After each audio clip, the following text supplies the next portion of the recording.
Bismillahirrahmanirrahim. Assalamualaikum warahmatullahi wabarakatuh. Innal hamdalillah nahmaduhu wa nasta'inuhu wa nastaghfiruhu wa natubu ilaihi wa na'udzu billahi min syururi anfusina wa sayyiati a'malina may yahdihillahu fala mudhillalah wa may yudlil fala hadiyalah. Asyhadu an la ilaha illallah wahdahu la syarikalah wa asyhadu anna Muhammadan abduhu wa rasuluhu la nabiyya ba'dah. Ya ayyuhalladzina amanu taqullaha haqqa tuqatih wa la tamutunna illa wa antum muslimun.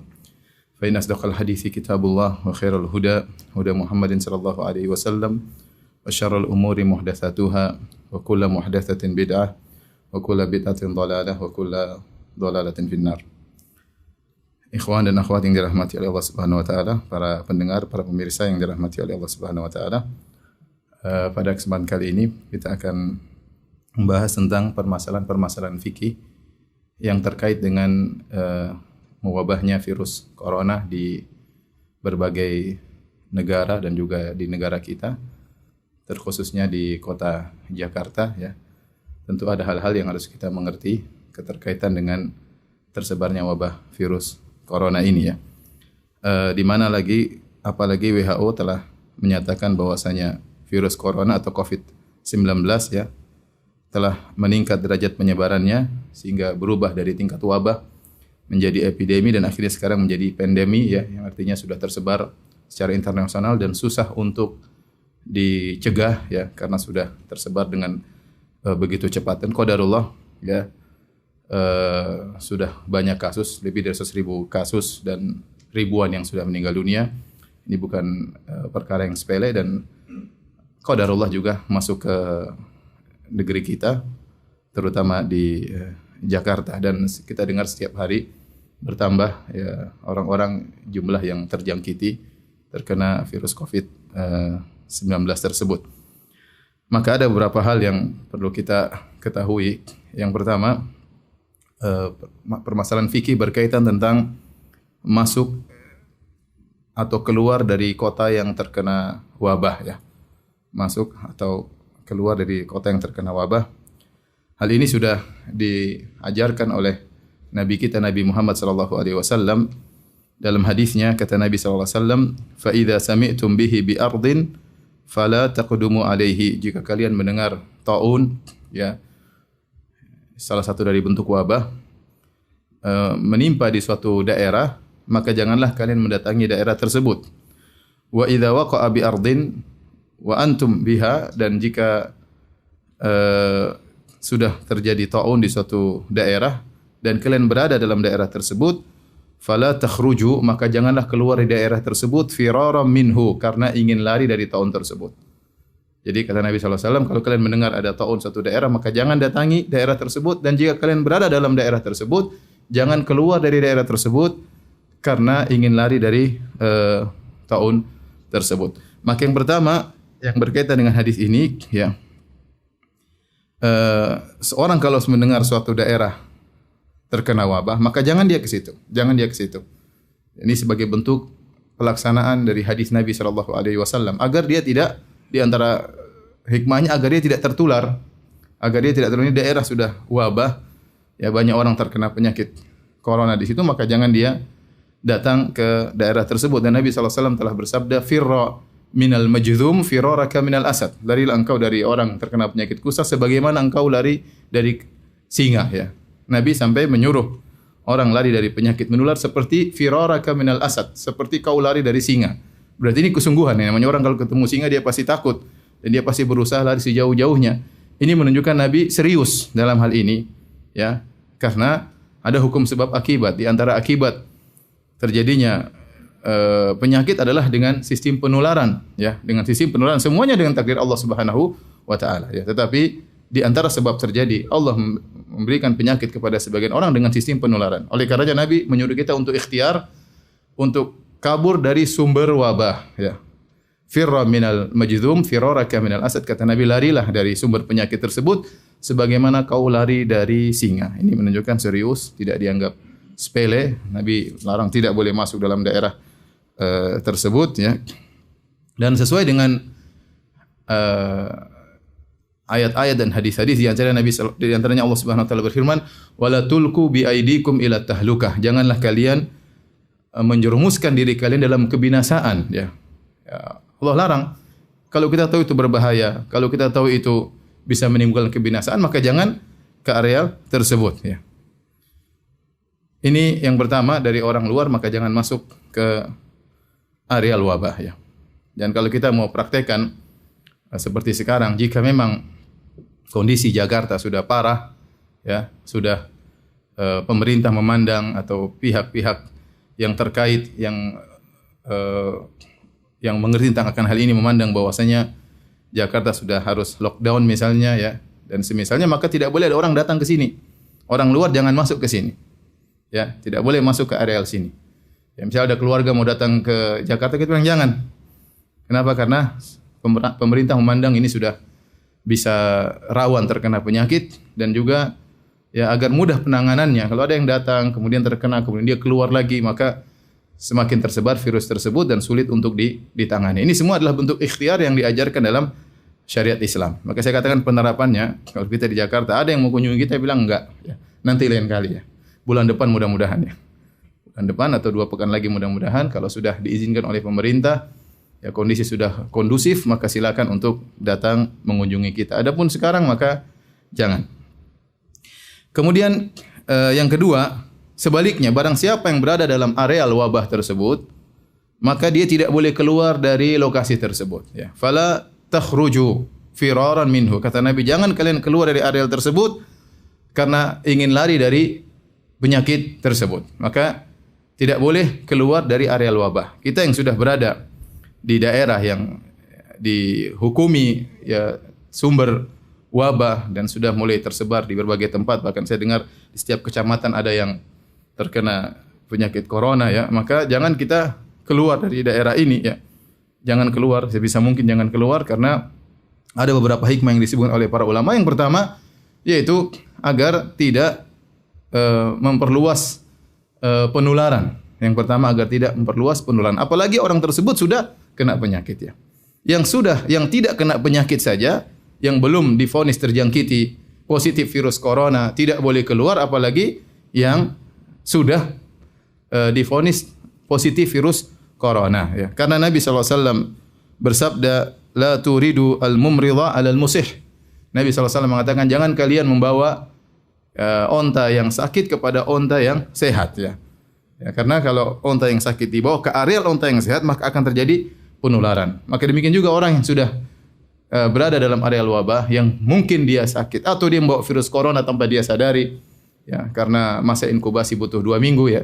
Maka jangan dia keluar, ya. Jangan dia keluar karena bisa mempengaruhi atau memperluas areal penularan virus COVID-19.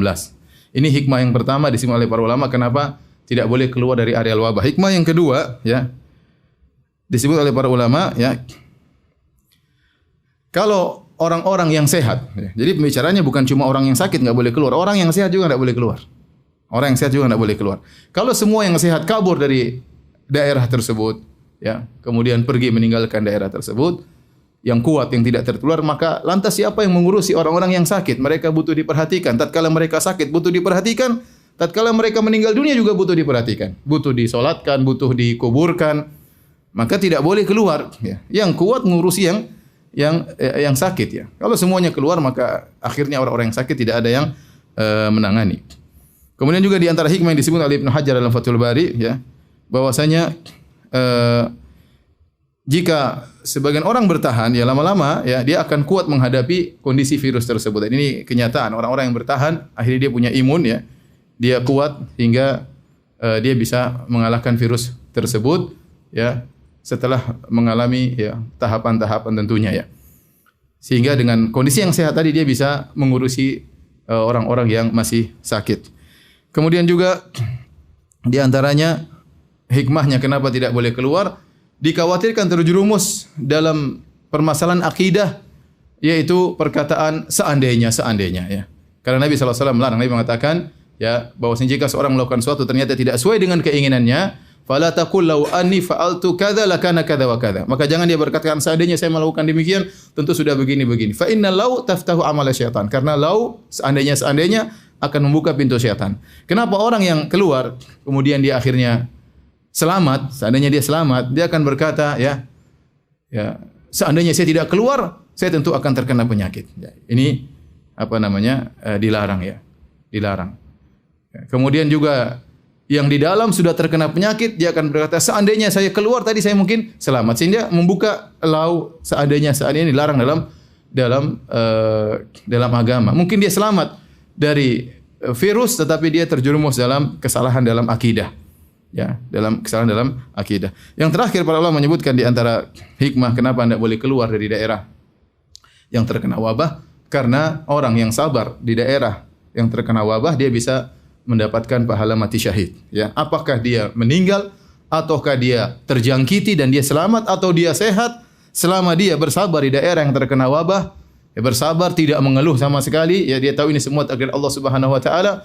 Dia mengatakan lan yusibana illa ma kataballahu lana, tidak akan menimpa kami kecuali yang sudah ditakdirkan oleh Allah Subhanahu wa taala, maka dia akan mendapatkan pahala mati syahid. Dan sebagaimana pernah saya jelaskan dalam tulisan sebelumnya tentang bahwasanya meninggal karena wabah corona dihukumi mati syahid, ya. Maka orang yang mendapatkan pahala mati syahid bukan cuma yang mati syahid, ya. Bahkan yang tidak mati syahid selama dia bersabar, dia menerima takdir Allah Subhanahu wa taala, tidak mengeluh sama sekali, dia juga bisa mendapatkan pahala mati syahid, ya. Ibnu Hajar Al-Haytami rahimahullah berkata, anna ajra syahid innama yuktabu liman lam yakhruj min baladi ta'un. Sungguhnya pahala orang mati syahid hanyalah ditetapkan bagi orang yang tidak keluar dari daerah wabah. Wa aqama qasidan thawaballahi subhanahu wa ta'ala. Dan dia menetap di daerah tersebut berharap ya pahala dari Allah Subhanahu wa ta'ala. Rajian sidqa wa'dihi. Dan dia berharap janji Allah Subhanahu wa ta'ala. Arifan annahu in waqa'a lahu aw sarafahu anhu fahuwa bitakdirillahi. Dan dia ngerti dan dia sadar kalau dia terkena penyakit itu takdir Allah Subhanahu wa taala, kalau dia terhindar dari wabah tersebut juga karena takdir Allah Subhanahu wa taala, ghairu mutadajjir bihi in waqa'a bihi, dan jika dia terkena penyakit dia tidak mengeluh. Maka ini yang mendapatkan pahala mati syahid, ya. Terlepas apakah dia meninggal atau tidak. Oleh karena sebenarnya virus ya atau wabah ini adalah musibah, tapi dia juga ujian ya bagi orang yang bersabar menghadapinya, ya, meyakini semua takdir Allah Subhanahu wa taala, tidak mengeluh ya dengan apa yang terjadi, maka dia bisa mendapatkan pahala mati syahid.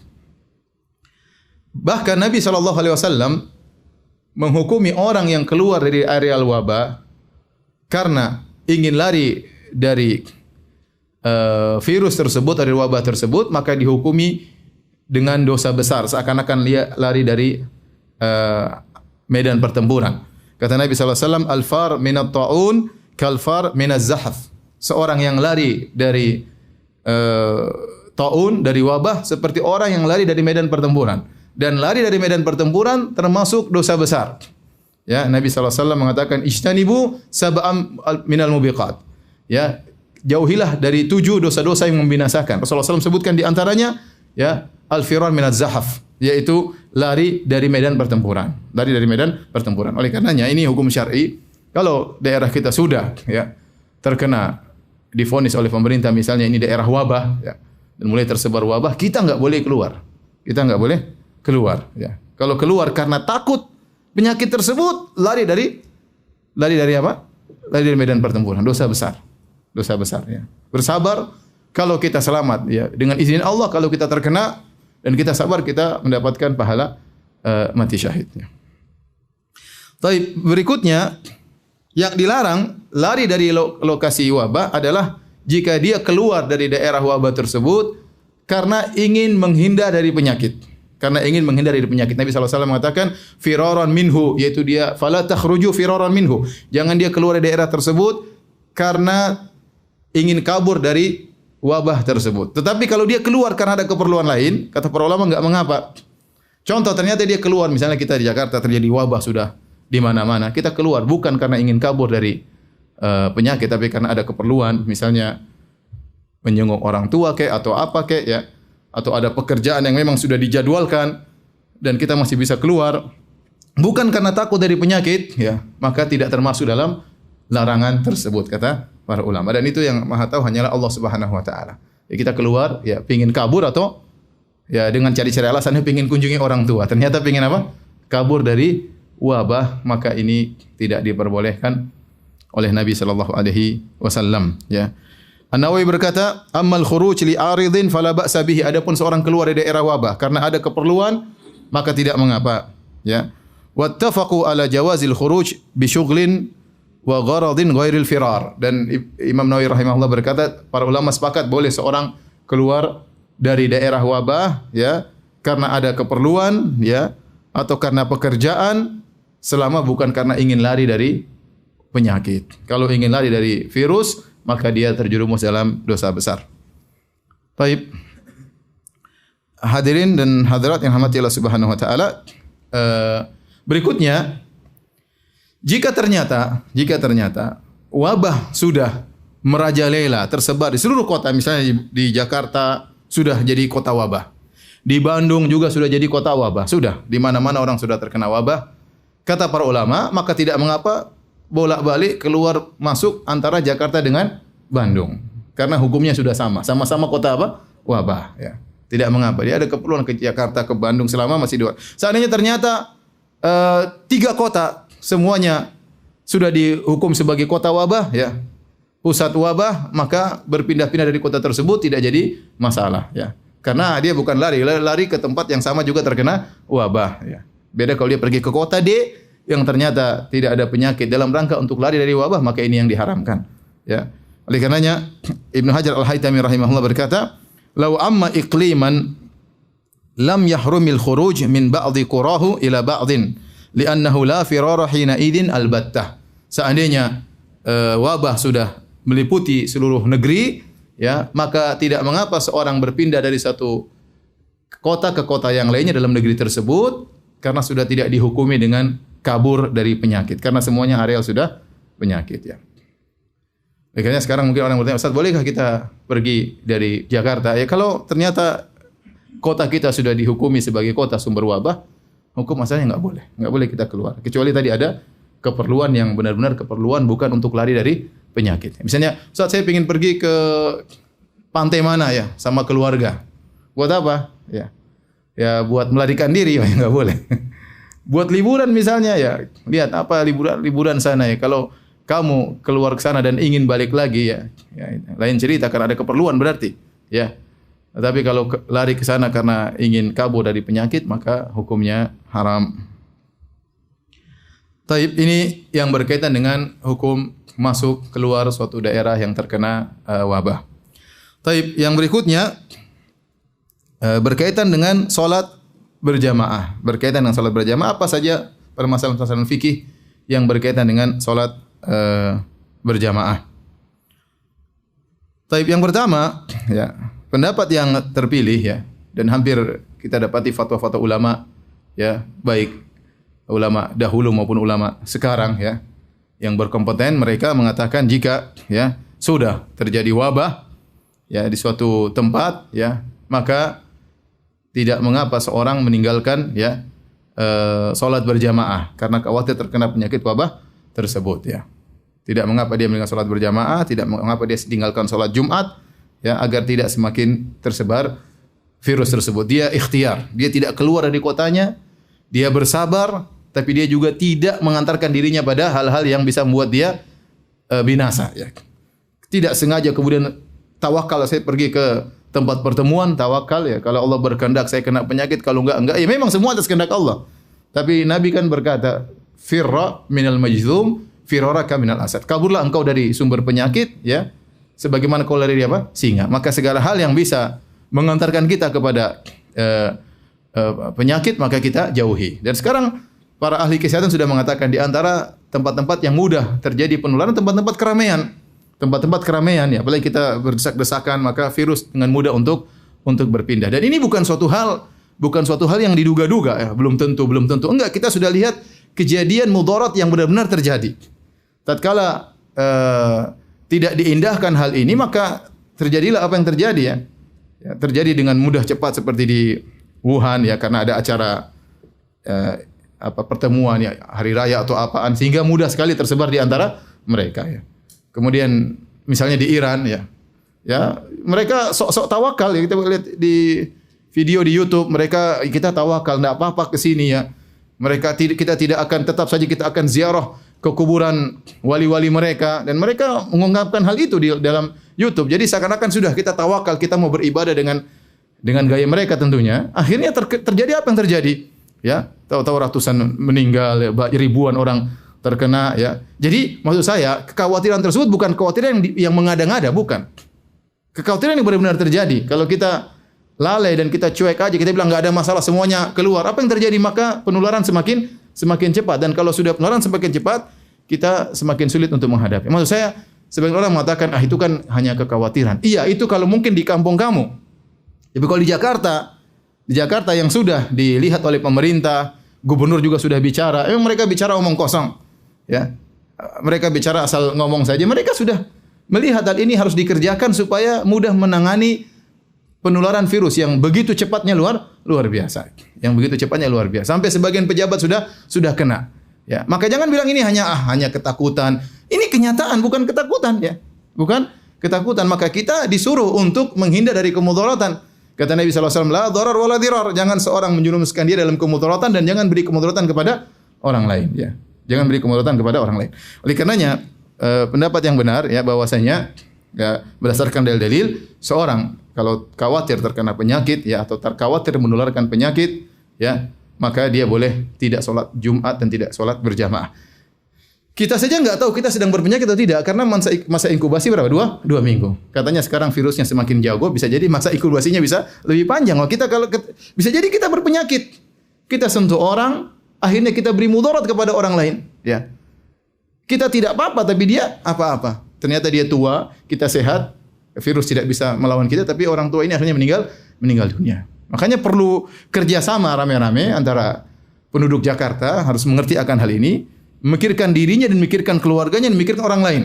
Memikirkan orang lain. Karena kalau sudah penularan sudah begitu luas, maka rumah sakit tidak mampu untuk menangani. Sehingga akhirnya banyak akan meninggal dunia berdasarkan pengalaman yang ada, yang sudah terjadi di negara-negara tetangga ya. Kemarin kasus seperti di Malaysia. Anda dapat berita bahwasanya banyak kejadian karena misalnya pertemuan di masjid. Bahkan ada berita datang kemudian sekelompok jamaah tertentu ya bikin pertemuan ya di satu masjid 56 orang akhirnya ketahuan kena apa? Kena corona dalam sekali pertemuan ya. Jadi bukan perkara yang dianggap sepele atau hanya sekedar menduga-duga kekhawatiran yang berlebihan. Bukan kekhawatiran berlebihan, ini kenyataan. Ini kenyataan. Taib. Adapun dalil menunjukkan bolehnya kita meninggalkan sholat berjamaah atau sholat Jumat kalau memang kondisinya sudah parah. Ya, dan saya rasa Jakarta sudah berlaku karena Pak Anies sudah berbicara, Pak Jokowi juga sudah berbicara ya untuk menganjurkan ibadah di rumah. Berarti kondisi mereka sudah lihat perlu untuk dilakukan. Di antaranya ya kita dapati bahwasanya kewajiban berjamaah bisa gugur kalau ada hal-hal yang menghalangi. Contoh hujan. Kalau hujan kita boleh tidak pergi ke masjid. Ya. Contohnya angin kencang. Para ulama masih dalam buku fikih mereka. Contohnya seorang sakit. Ya, seorang sakit. Dia tidak pergi ke masjid. Ya. Bahkan wahal, becek. Misalnya becek kemudian sulit ke masjid, maka tidak usah ke masjid.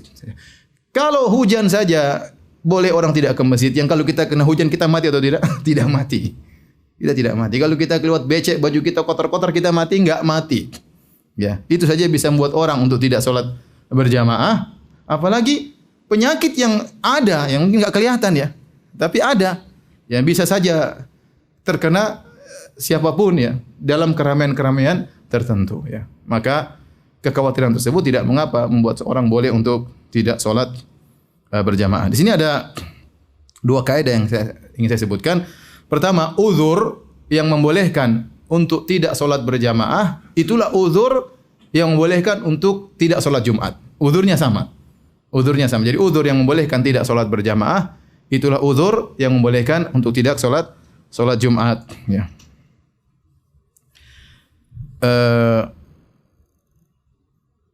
Dikatakan dalam buku Madzhab Syafi'iyah, a'dzarun fi tarkil jamaah ya a'dzarun fi tarkil jum'ah. Uzur-uzur untuk meninggalkan salat berjamaah dialah uzur untuk meninggalkan salat Jumat. Ya, fala tajibul jum'atu ala khaifin ala nafsihi. Maka tidak wajib Jumatan bagi orang yang khawatir tentang dirinya. Khawatir dirinya terkena kemudaratan ya. Entah mungkin ada musuh, entah apa, takut terkena penyakit misalnya. Au malihi, atau khawatir suatu keburukan menimpa hartanya. Wala alaman fi tariqihi matar, demikian juga orang yang di jalan menuju masjid ada hujan, maka tidak mengapa dia salat di rumah, tidak harus salat Jumat dan tidak harus salat apa? Salat berjamaah. Wala alaman lahu maridun yakhafu daya'ahu, demikian juga seorang yang sedang ngurusi orang sakit, dia khawatir salat Jumat nanti orang ini bisa tambah parah penyakitnya atau meninggal atau yang lainnya, maka tidak perlu dia salat Jumat. Ini yang pertama. Jadi uzur yang boleh membuat kita meninggalkan salat berjamaah, itulah uzur yang bolehkan kita untuk meninggalkan salat Jumat. Dua hal yang satu pembahasan. Kemudian kaidah yang kedua, uzur-uzur tersebut dikiaskan oleh para ulama. Datang dalam sebagian hadis misalnya karena hujan ya. Tetapi para ulama mengumumkan, kenapa kita tidak ke masjid karena hujan? Karena masyaqqah syadidah, karena ada sesuatu yang memberatkan. Kita keluar basah kuyup misalnya, ya sudah enggak usah salat berjamaah. Ya, ternyata ini sebab ini untuk meninggalkan salat berjamaah bukan hanya pada masalah hujan, tapi diumumkan oleh para ulama, dikiaskan dengan sebab-sebab yang lain ya. Ini karenanya Nawawi berkata, "Inna babal a'dzar fi tarkil jum'ah wal jama'ati laisa makhsusan." Bahwasanya uzur-uzur untuk meninggalkan salat Jumat dan untuk meninggalkan salat berjamaah bukan uzur yang khusus. Bal kullu ma lahiqa bihi masyaqqatan syadidatan fahuwa uzrun.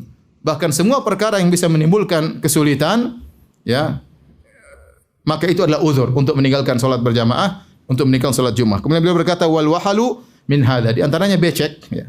Itu di antara uzur yang bolehkan seorang untuk meninggalkan salat berjamaah dan salat Jumat. Maka ya, kalau hujan saja bisa jadi uzur ya. Kalau becek saja, kalau kita lihat misalnya sendal kita penuh dengan becek, kotor, itu saja bisa menjadikan uzur, apalagi penyakit yang bukan penyakit biasa. Ini penyakit yang bisa menimbulkan apa? Kematian. Bukan hanya penyakit yang menimpa kita. Kalau sudah menimpa kita, menimpa keluarga kita. Bukan hanya menimpa keluarga kita. Kalau kita tidak sadar, ternyata kita bawa virus, menimpa bisa orang sekitar kita, orang kampung yang mungkin ya kita akhirnya karena kita tidak perhatian, akhirnya kita menularkan penyakit kita kepada dia. Kasihan ya. Oleh karenanya ini tidak mengapa. Dengan sebab kekhawatiran terkena virus corona, maka boleh seorang meninggalkan salat berjamaah dan salat Jumat. Al-Mardawi, salah seorang ulama dari mazhab Hambali, dalam kitabnya Al-Insaf, beliau berkata, ini nas dari para ulama. Ulama berkata, wa yu'dzaru fi tarkil jum'ah wal jama'ati al-marid.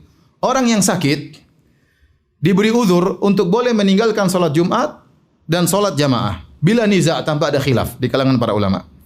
Wa yu'dzaru aidan fi tarkihima li khaufi hudutsil marad, dan juga dibolehkan seorang meninggalkan salat berjamaah dan salat Jumat karena takut munculnya penyakit. Karena takut munculnya apa? Penyakit. Dan ini persis seperti yang kita hadapi.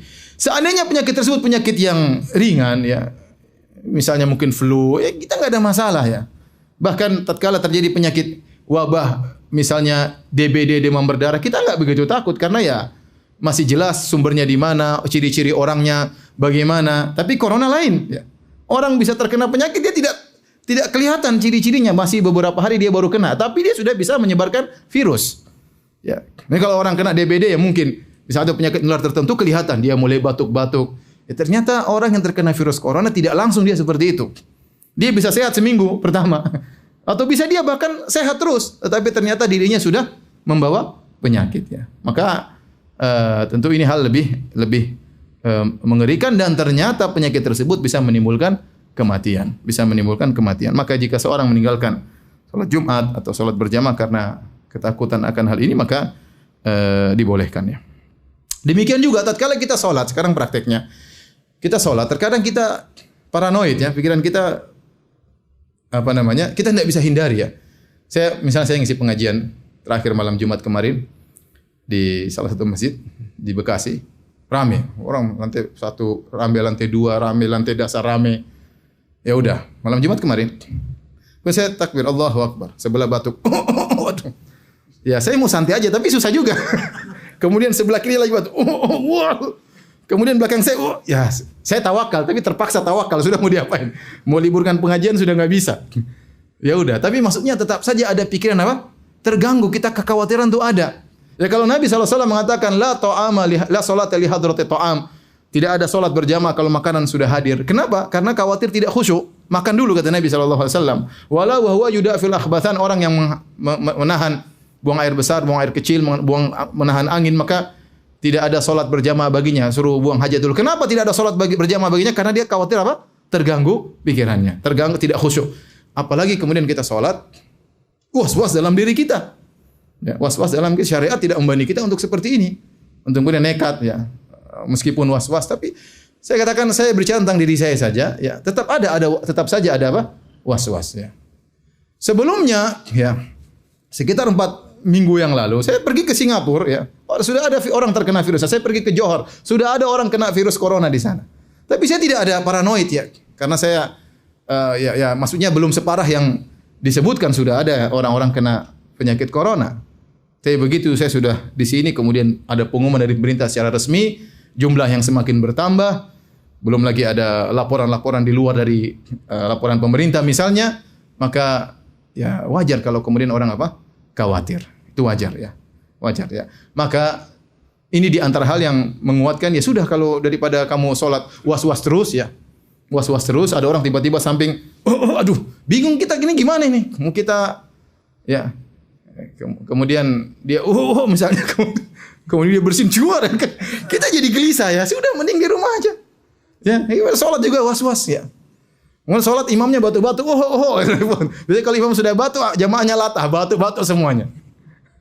Dan kita akhirnya was-was, ya. Wajar, kita manusia, ya. Mau diapain?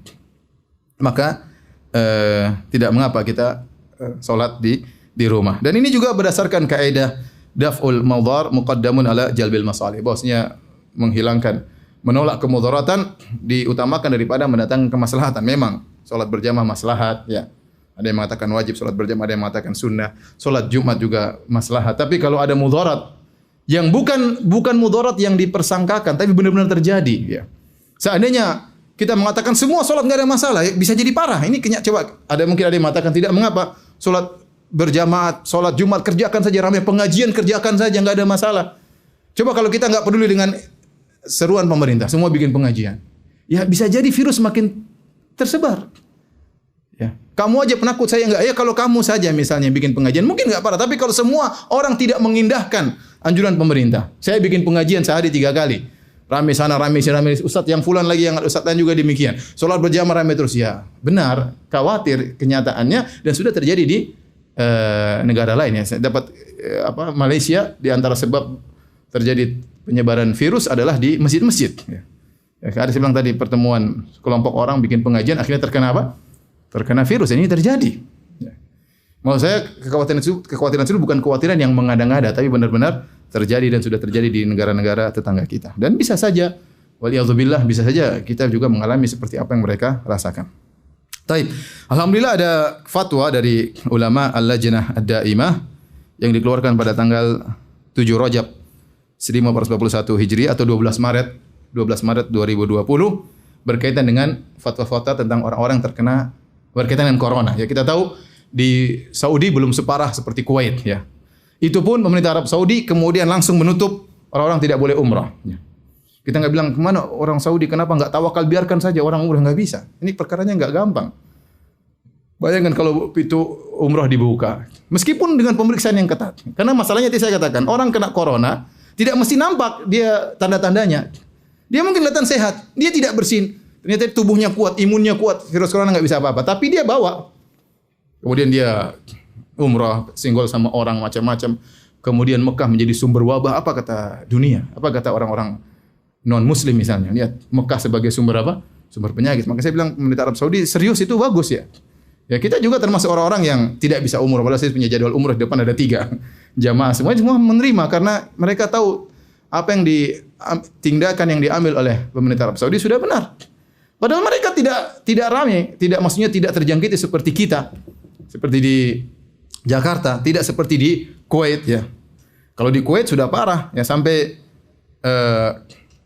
salah seorang ulama bernama Syekh Utsman Khamis ya. Beliau sempat menyampaikan pengajian beberapa minggu sebelumnya. Beliau mengatakan sudah bertawakal, tidak apa-apa kita ke masjid, nggak ada masalah, jangan khawatir, yang penting kita berdoa. Kemudian beliau cabut pernyataan beliau beberapa hari lalu. Beliau cabut, beliau mengatakan kita ikut pendapat para majelis ulama di Kuwait, tidak boleh ada yang ke masjid. Beliau cabut. Kenapa? Kondisi semakin apa? Semakin parah. Maka saya katakan hukumnya tidak sama mungkin Jakarta dengan tempat lain. Tempat lain mungkin boleh seorang apa? Masih ke masjid karena kondisinya belum seperti Jakarta. Tapi kalau Jakarta, Pak Anies hafizahullah sudah menyatakan, Pak Jokowi hafizahullah juga sudah menyatakan bahwasanya kondisinya sebaiknya ke rumah. Berarti ada sesuatu yang harus dikhawatirkan, ya, untuk bisa penanganan agar virus tidak semakin tersebar. Tapi maksud saya, inilah fatwa dari ulama Al-Lajnah Ad-Daimah dari Arab Saudi pada tanggal 12 Maret 2020. Di antara fatwa tersebut intinya orang yang sudah terkena penyakit maka tidak boleh ke masjid, dilarang. Atau tanda-tanda penyakit maka dilarang ke masjid. Adapun orang yang sehat bagaimana?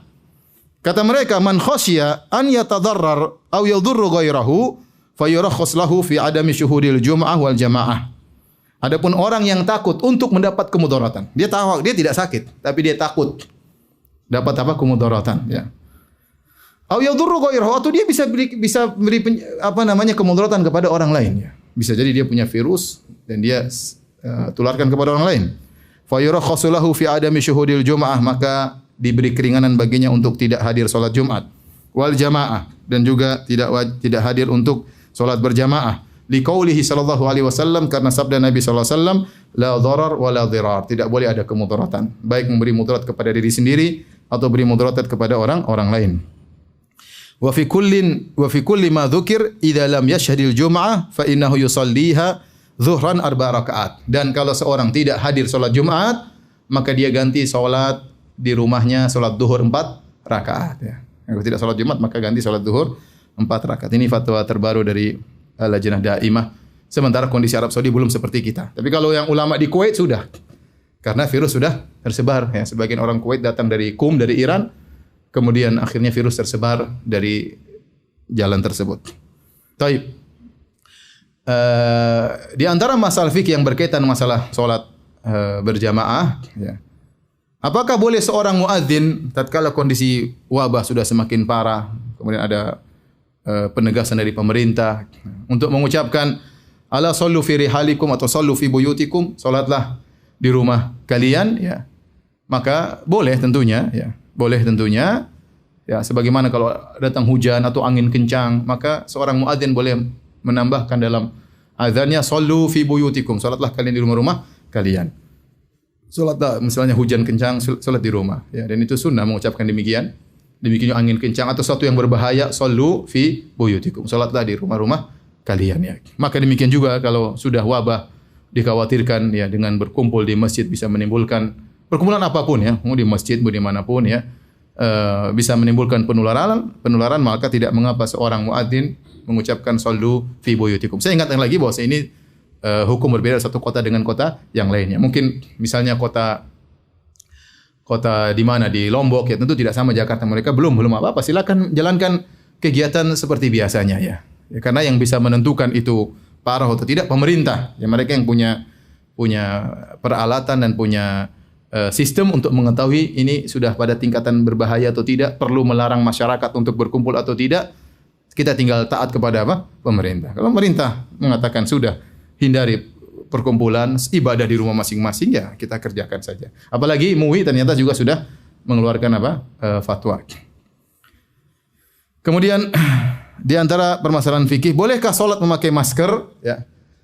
Hukum asal salat memakai masker atau menutup mulut, ya, atau menutup mulut begini, salat sambil diam atau dengan menutup sesuatu di mulut, hukum asalnya makruh, ya.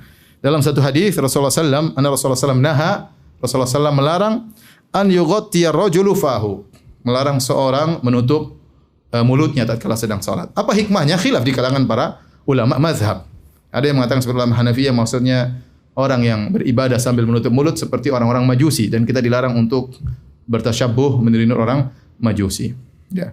Kemudian juga ada yang mengatakan ini adalah bentuk gulu, berlebih-lebihan dalam ibadah. Makanya wanita juga kalau sholat jangan pakai cadar ya. Ngapain sholat pakai cadar? Ya sudah.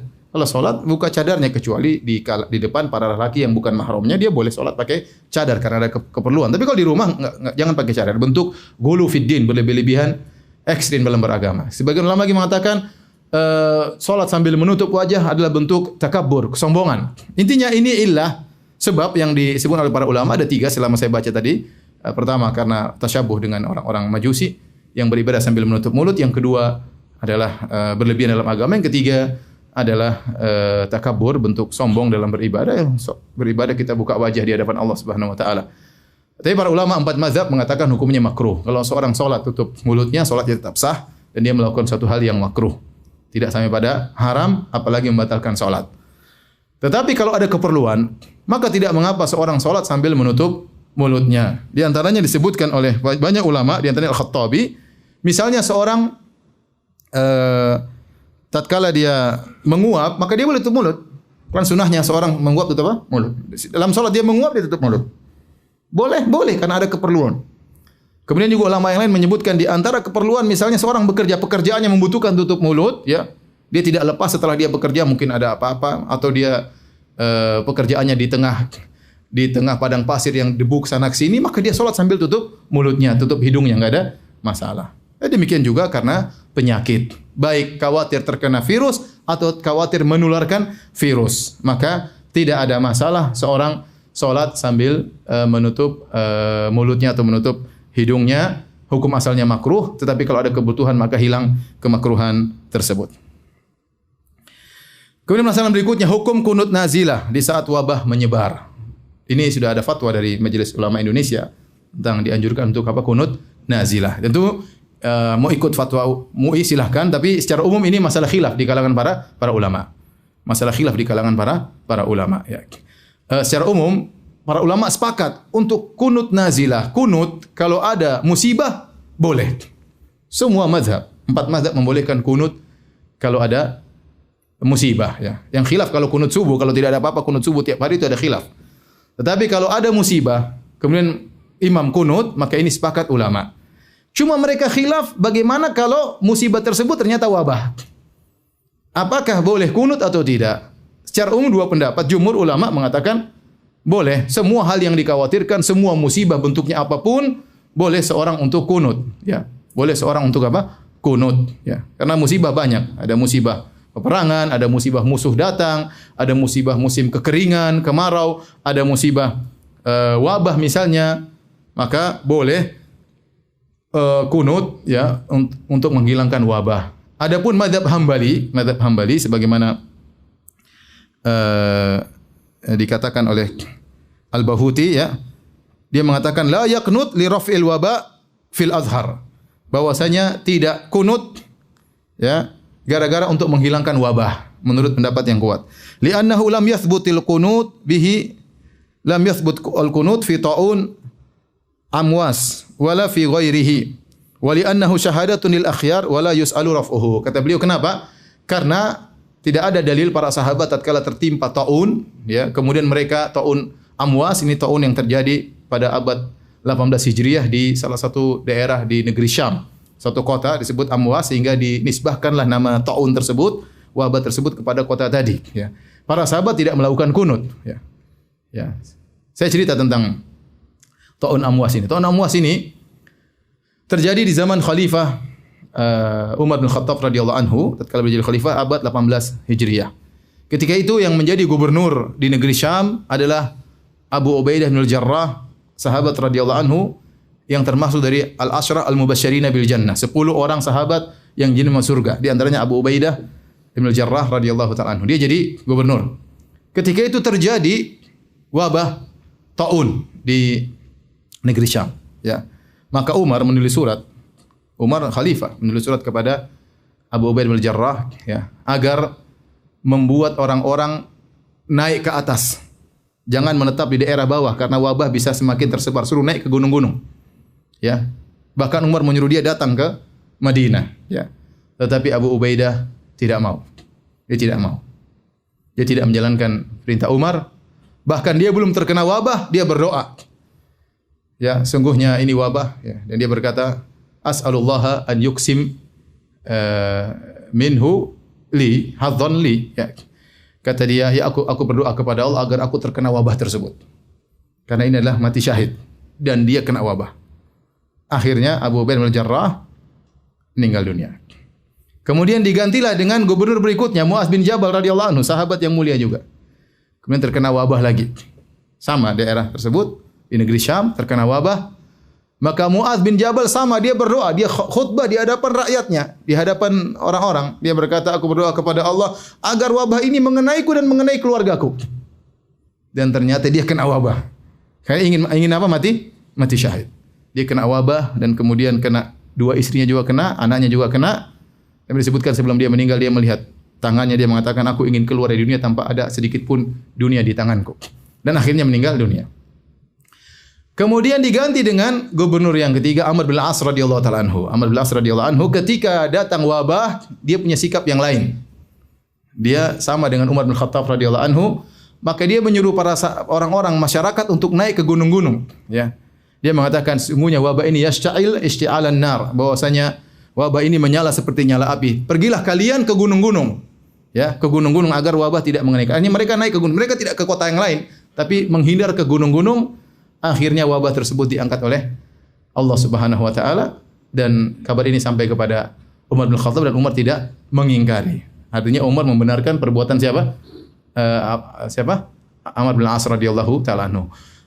Taun tersebut, wabah tersebut membuat sahabat-sahabat meninggal sampai 25.000 sampai 30.000 orang meninggal tatkala itu. 25.000 sampai 30.000 orang terus meninggal. Bahkan disebutkan di antaranya puluhan anak-anak Anas bin Malik meninggal dalam kasus wabah tersebut. Ini dijadikan dalil oleh ulama Hanabilah bahwasanya tidak perlu kunut, ya, tatkala terkena wabah. Kenapa? Karena wabah adalah syahadah, pahalanya mati syahid. Maka kita kenapa minta kepada Allah agar menghilangkan kesempatan untuk dapat pahala mati syahid? Maka tidak perlu kunut. Ini pendapat ulama Hanabilah dan ini juga pendapat cukup kuat, tapi menyelisih jumhur ulama, mazhab Syafi'i, mazhab Hanafi dan yang lainnya, ya, bahwasanya boleh untuk kunut meskipun wabah. Ya, saya bacakan perkataan Nawawi rahimahullahu taala, ya. As-sahih masyhur annahu in nazalat nazilatun ka'aduwin wa qahtin wa wabain, ya, wa atshin wa dhararin zahir fil muslimin wa nahwi dzalik qanatu fi jami' shalawatil maktubah. Pendapat yang masyhur, ya, bahwasanya jika terjadi musibah menimpa kaum muslimin, baik datangnya musuh yang menyerang atau musim kemarau atau wabah atau kehausan yang luar biasa atau kemudaratan apapun, maka boleh mereka kunut salat dalam salat 5 waktu. Dan ini juga disebut oleh Syirbini dalam Mughnil Muhtaj, ya, yusannul kunutu ba'da tahmid fi i'tidali akhiratin sa'iri ay baqi al-maktubat lin nazilah allati nazalat ka'an nazala bil muslimin khaufun aw qahtun aw wabaun aw jaradun aw nahwaha. Disunahkan untuk kunut setelah sami Allahu liman hamidah pada rakaat yang terakhir, i'tidal, sami Allahu liman hamidah baru baca doa kunut, ya. Dan di salat 5 waktu seluruhnya. Jika terjadi musibah menimpa kaum muslimin, baik ketakutan atau musim kemarau atau wabah atau belalang yang datang kemudian merusak tanaman atau yang semisalnya. Ini pendapat jumhur ulama. Wallahu a'lam bishawab. Saya lebih condong pada pendapat jumhur ulama. Ini yang difatwakan oleh MUI Indonesia, bahwasanya tidak mengapa kita kunut nazilah dalam rangka mengangkat wabah, ya. Meskipun itu adalah sebab untuk mati syahid. Sama, mereka sepakat, 4 mazhab sepakat. Kalau ada musuh datang menyerang, boleh kunut enggak? Boleh kunut enggak kalau musuh datang menyerang? Mereka sepakat boleh. Mereka cuma khilaf masalah apa? Wabah. Bukankah musuh kalau datang menyerang sebab mati syahid? Sebab mati syahid enggak? Tapi boleh kita berdoa agar musuh dikalahkan. Ya boleh. Oleh karenanya yang benar kita dianjurkan untuk berdoa kapan saja. Berdoa kapan saja. Antum sakit, benar sakit itu menghilangkan dosa-dosa. Tapi boleh enggak kita berdoa agar sakit kita hilang? Boleh. Padahal sakit adalah penyebab gugurnya dosa. Jangan kita bilang, "Allah, sakit aja dosa semakin berguguran." Kita boleh berdoa. Dan tetap aja sakit tersebut mengena dosa tetap berguguran. Sama dengan wabah, kita sabar. Kita bersabar, kita boleh berdoa agar hilang penyakit tersebut. Kalau kena, kita dapat pahala mati syahid, ya. Tetapi boleh kita berdoa untuk menghilangkan ketakutan atau wabah tersebut. Taib, kalau kita memilih pendapat tidak kunut ya selesai, enggak ada masalah. Cukup dengan doa-doa keseharian, ya, mungkin dalam khutbah Jumat, kemudian dai-dai, khatib-khatib berdoa agar diaminkan oleh para jamaah, ya. Selesai mazhab Hambali. Tapi kalau kita milih pendapat jumhur bahwasanya boleh kunut, maka kapan kita kunut? Ada khilaf di kalangan mereka. Ada khilaf di kalangan mereka. Seperti mazhab Hanafiyah mengatakan hanya kunut di salawat jahriyah, salat Isya, salat Maghrib sama salat subuh. Ya. Adapun mazhab Syafi'i, mazhab Hambali, ya, kalau kunut nazilah boleh seluruh salat kecuali salat Jumat. Kata mereka Jumat enggak perlu kunut karena imam khatib sudah berdoa di mimbar, jadi enggak perlu kunut. Pendapat yang dipilih oleh mazhab Syafi'i maksudnya kunut dalam setiap salat, ya. Mau salat 5 waktu, salat sirriyah, salat jahriyah, demikian juga salat Jumat. Lantas bagaimana kalau kita salat sirriyah, imam tetap misalnya salat duhur, maka pada rakaat keempat, maka dia berdoa kunut dengan suara yang didengar dan makmum mengaminkan, ya. Dan ini kita praktekkan di Madinah. Kunut nazilah. Ketika ada penyerangan di Palestina, ketika ada penyerangan di mana, ya, masjid-masjid pada kunut. Ya, saya sering kunut nazilah di kota Madinah. Bahkan salat duhur, salat asar kita kunut. Ya, kita kunut mendoakan saudara-saudara kita yang sedang ditimpa dengan musibah, meskipun tidak diekspos, tapi demikianlah praktek masyarakat di Madinah seperti itu. Ya, kalau ada musibah besar maka mereka kunut 5 waktu. Ya, kita kunut salat duhur, kunut salat asar, bukan cuma salat subuh. Baik. Permasalahan berikutnya, hukum memakai hand sanitizer, ya. Apa baca bahasa Inggrisnya gimana? Hand sanitizer. Ya sudah itulah, ya. Hand sanitizer yaitu pembersih tangan, ya. Masalahnya, pembersih tangan hand sanitizer itu mengandung alkohol 60% atau 70%. Nah, apakah kalau kita sudah pakai hand sanitizer, kita mau sholat perlu dicuci ataukah sholat wudu kita batal? Jawabannya tidak, ya. Wudu tidak batal dan tidak perlu dicuci, langsung sholat nggak ada masalah, ya. Karena hand sanitizer bukan khamar. Khamar bukan alkohol. Pendapat yang benar, tidak semua alkohol itu apa? Khamar. Khamar itu suatu yang dicampur dengan alkohol sekian persen yang bisa menimbulkan apa? Mabuk. Itu namanya khamar, minuman. Itu pun diharamkannya untuk diminum. Adapun jika terkena tubuh, pendapat yang benar dia bukan najis. Tinggal dibersihkan, ini bukan najis. Ya. Banyak orang salah paham. Mereka menyangka kalau seorang menyentuh najis, wudunya batal. Seperti ibu-ibu yang kemudian mencebok anaknya. Dia menyangka bahwasanya wudunya batal. Padahal tidak. Bukan pembatal wudu menyentuh najis. Kalau ada keperluan menyentuh najis, maka tinggal kita cuci tangan kita dan wudu kita tidak batal. Itu kalau perkara najis. Apalagi tidak najis. Khamar pendapat yang benar bukan najis. Apalagi alkohol yang bukan khamar. Apalagi alkohol 70% yang bukan khamar. Jadi yang benar, kalau seorang pakai hand sanitizer, maka kalau dia mau cuci silakan, enggak ada masalah, ya. Ya. Enggak ada masalah dan tidak perlu dia berwudu ulang dan tidak perlu dia cuci tangannya untuk langsung sholat, karena itu tidak mengapa dan tidak membatalkan wudu. Kemudian di antara hal yang berkaitan dengan sholat berjamaah, ya, maka tidak mengapa seorang, ya, kalau memang kondisi masih bisa, suatu kondisi wabah tidak begitu parah, pemerintah masih belum melarang untuk pergi ke masjid-masjid, masih silakan ke masjid, ya. Ini setiap kota berbeda tergantung tingkat penyebaran wabah. Maka tidak mengapa sholat di masjid, ya. Tidak harus tempel apa? Kaki. Tidak harus berdekatan. Kita tahu sunnahnya sholat berdekatan, ya. Sunnahnya sholat berdekatan. Tapi kalau dalam kondisi wabah seperti ini, maka tidak mengapa seorang mengambil jarak, ya. Seorang mengambil jarak dalam sholatnya jika memang kondisinya sudah mengharuskan demikian. Jika tidak, maka kita kembali hukum asal, yaitu kita dempet. Rasulullah SAW senang sholat makmumnya dalam kondisi apa? Rapat. Namun jika sudah divonis bahwasanya kota tersebut ada wabah yang mungkin untuk menular, maka tidak mengapa kita mengambil jarak dalam sholat. Ya, ini lihat situasi dan kondisi, ya. Dan ini lengketnya orang dalam sholat itu bukan rukun sholat, ya, bukan syarat sholat. Seandainya kalau ditinggalkan, ya, ada khilaf apakah wajib atau sunnah. Kalau wajib pun ditinggalkan karena ada sesuatu tidak ada masalah, apalagi hanya sunnah, ya, ditinggalkan karena ada suatu keperluan maka tidak jadi masalah, ya. Ini kalau dalam kondisi demikian. Kalau tidak ada apa-apa maka Kita kembali kepada hukum asal, kita sholat dalam kondisi merapatkan saf.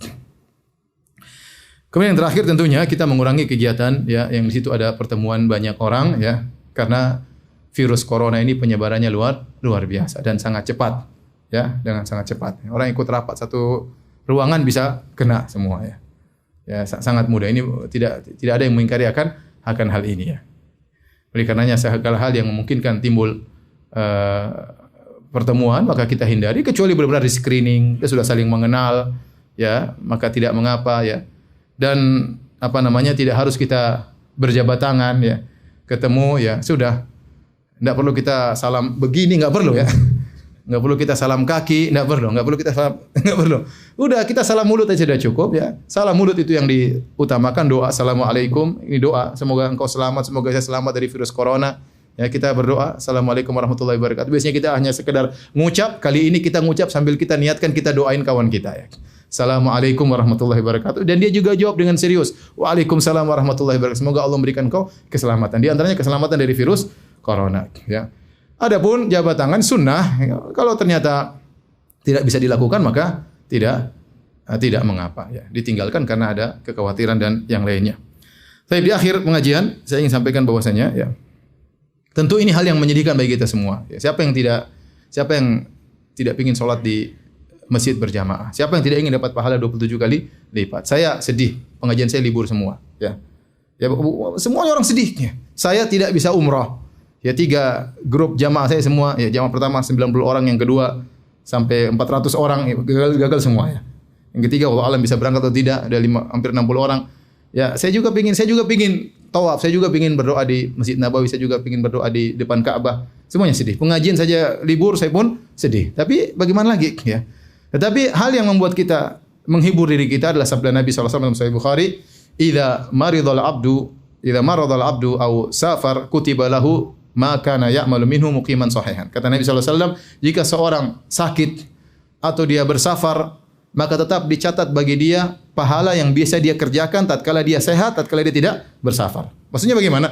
Misalnya kalau kita sehat, kita biasa pergi sholat berjamaah. Tatkala kita sakit, tidak bisa sholat berjamaah, tetap kita dapat pahala sholat berjamaah. Biasanya kalau kita tidak safar, kita sholat malam, kita sholat qobliyah, ba'diyah. Tatkala kita safar, enggak sempat kita sholat malam, enggak sholat qobliyah dan ba'diyah. Tetap saja kita dapat pahala seakan-akan kita sedang sholat malam, seakan-akan kita qobliyah dan ba'diyah. Maka saya katakan, orang yang kebiasaannya sholat berjamaah di masjid, yang kebiasaannya sholat Jumat, yang kebiasaannya hadiri pengajian, ya, yang biasanya kalau ketemu dengan kawan-kawan berjabat tangan dengan penuh kemesraan, maka mudah-mudahan pahala mereka terus mengalir. Ya. Pahala mereka terus mengalir. Dan kita mudah-mudahan cuma libur 2 minggu atau maksimal 1 bulan, mudah-mudahan. Kalau kita bekerja sama rame-rame, ini bisa dihadapi dan tidak, dengan izin Allah, tidak berkepanjangan. Tapi kalau kita semua cuek, sehingga penularan semakin berpindah-pindah, sehingga tidak bisa kita batasi 2 minggu. Karena kalau kita tidak, akhirnya ada yang baru kena lagi, butuh 2 minggu lagi dia. Ada yang kena lagi setelah 2 minggu, butuh lagi 2 minggu, akhirnya berkepanjangan. Tapi kalau kita rame-rame berusaha menjalankan arahan dari pemerintah, ya, dan insya Allah mereka serius, ya, tidak, ini berdasarkan data-data yang mereka miliki, ya, maka mudah-mudahan dalam 2 minggu, 3 minggu, sebulan, ya, kegiatan kita yang sekarang kita liburkan, ya, kebahagiaan yang biasanya kita rasakan, ya, bisa kembali lagi, ya. Dan ini adalah ujian dari Allah Subhanahu wa taala. Kita ingat kepada Allah Subhanahu wa taala, "Wala nabluwannakum bi syai'in minal khaufi wal ju'i wa naqsin minal amwali wa anfusi was thamarat wa basyirus sabirin." Kata Allah, sungguh kami akan menguji kalian dengan sedikit, ya, kurangnya harta, kurangnya hasil bumi, buah-buahan, meninggalnya sebagian orang-orang yang dicintai, ya. Sedikit ujian, tidak banyak, maka wasyirus sabirin, berilah kabar gembira kepada orang-orang yang sabar. Maka di akhir pengajian ini saya ingatkan kepada diri saya sendiri sebagai pemateri dan juga kepada para pemirsa sekalian untuk bertakwa kepada Allah Subhanahu wa taala. Silakan, ya, selain kita berusaha ikhtiar dengan sebab duniawi, materi, ya, dengan menghindari tempat-tempat keramaian, kemudian juga dengan menggunakan hand sanitizer misalnya, dan hal yang lain yang tidak berjabat tangan. Jangan lupa sebab paling utama adalah sebab ukhrawi, yaitu berdoa. Jangan lupa doa zikir pagi petang, kemudian doa-doa spesial tentang corona atau penyakit seperti Allahumma inni a'udzubika, ya, min sayyi'il asqam. Ya Allah, aku berlindung kepada Engkau dari apa? Sayyi'il asqam, penyakit-penyakit yang buruk ya. Seperti Allahumma inni a'udzubika min munkaratil akhlaq wal a'mal wal ahwa wal adwa. Ya Allah, aku berlindung kepada Engkau dari munkaratil adwa, dari penyakit-penyakit yang mungkar, yaitu yang mengerikan, yang tidak biasanya ya, seperti wabah dan yang lainnya. Ya. Kemudian juga doanya di antaranya Allahumma inni a'udzubika ya min ya Allah, aku berlindung kepada Engkau min zawali ni'matik wa tahawwul afiyatik wa fuji'atan nikmatik wa jami'i sakhatik. Yang artinya Allah, aku berlindung kepada Engkau dari hilangnya kenikmatan yang Kau berikan kepadaku. Kenikmatan sehat, kenikmatan. Wa tahawwul afiyatik, dan aku berlindung kepada Engkau dari perubahan sehat menjadi apa? Sakit ya. Kita berlindung kepada ini di antara doa-doa khusus spesial selain zikir dan pagi dan petang untuk bisa menyelamatkan kita dari corona.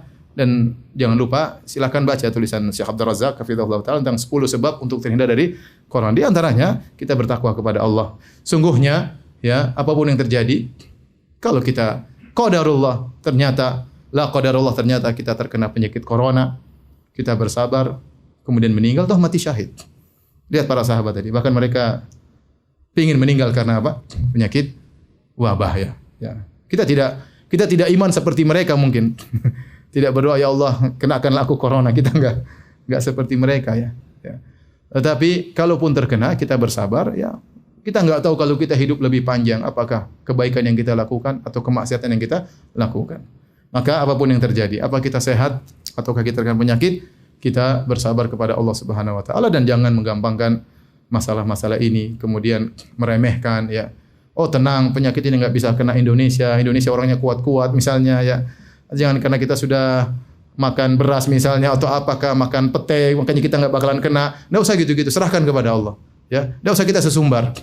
Sesumbar akhirnya terjadi apa yang terjadi. Bahkan pejabat pun kena. Ya, berarti kondisinya bukan sepele. Ya, kalau pejabat sudah kena, ya, kemungkinan yang lain bisa juga kena. Ya, ini saja mungkin Allah alam bisawab yang bisa sampaikan. Ada yang bertanya, saya persilakan.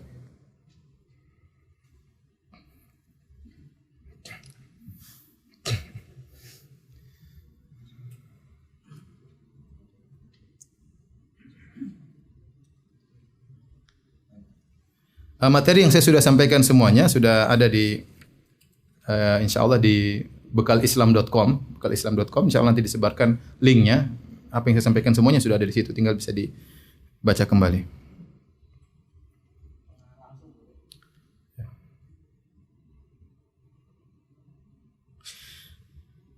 Ini pertanyaan berkaitan dengan masalah sakit. Apabila orang tua kita sebelum meninggal mengalami sakit terlebih dahulu dan ada solat yang tidak dikerjakan selama sakit, apakah ada ketentuan untuk bayar fidyah? Ini tidak ada. Ini disebut oleh sebagian fuqaha, tapi adalah perkara bid'ah yang tidak pernah disebutkan oleh fuqaha mutaqaddimin. Para fuqaha yang terdahulu enggak ada yang menyebut. Ini muncul di fuqaha mutaakhirin ya, bahwasanya kalau orang tidak solat maka bayar fidyah, dan ini tidak benar ya. Cukup kita berdoa kepada Allah agar mengampuni ya, orang tua kita. Tidak perlu bayar fidyah berapa solat yang dia tinggalkan. Tapi ada yang bertanya? Kalau tidak ada maka ada. Lagi ditulis. Kalau nggak bisa nggak ada pertanyaan, jangan dipaksa bertanya.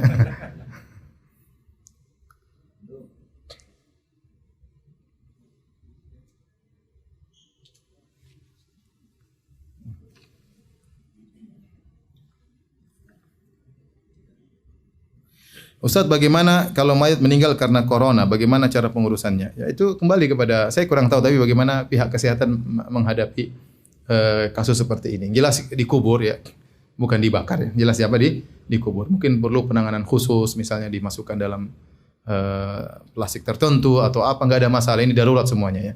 Darurat semuanya ya, kemudian kalau sudah disterilkan ya atau bagaimana ya, kita tetap sholatkan. Dia butuh doa untuk kita doakan ya.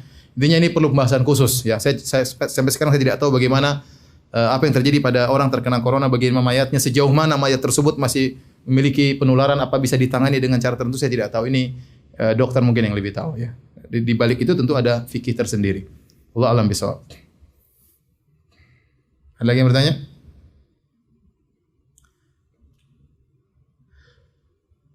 Kalau tidak ada, demikian saja. Semoga Allah menjaga negeri kita dari penyakit bahaya. Allah masrif annal wabah. Semoga Allah menjauhkan kita dari apa? Wabah ya. Dan semoga Allah menyembuhkan orang-orang yang sudah terkena penyakit wabah tersebut. Subhanakallah bihamdik asyhadu an la ilaha illa anta astaghfiruka wa atubu ilaik. Assalamualaikum warahmatullahi wabarakatuh.